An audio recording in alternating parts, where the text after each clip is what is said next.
Hey, welcome back. Now that we've covered two prioritization techniques, concretely the prioritization matrix and user story mapping, let's explore a few other techniques together, at least on a high level.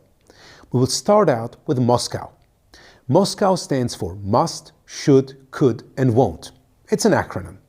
So you can go through your product backlog and categorize every single product backlog item according to these four. Is it a must-have item, a should-have item, a could-have item, or an item that you won't be building? Through that, you get a prioritization on the big picture, on the high level. You still don't get an ordered product backlog. The next prioritization technique is bucket estimation or prioritization. This is usually also referred to as relative prioritization. You can have certain buckets, and then you can move items from your product backlog into these buckets.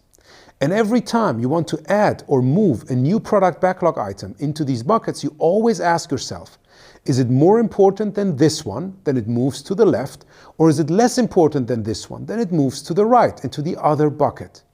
And over time, you can fairly quickly move all your product backlog items into certain buckets. Don't make them too many. So usually start out with 3 or 5, maybe maximum 8. And then you'll see which of these items are the most important ones and which are the least important ones. To some extent, similar to Moscow. Other things that you need to consider when prioritizing, and I already mentioned this before, are technical dependencies. So frequently use the interaction, use the conversation with your developers, with your development team to understand what kind of technical dependencies you need to account for with regards to prioritization.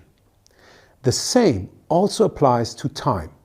You need to check with your stakeholders whether there are certain items that definitely need to be delivered at a certain point in time.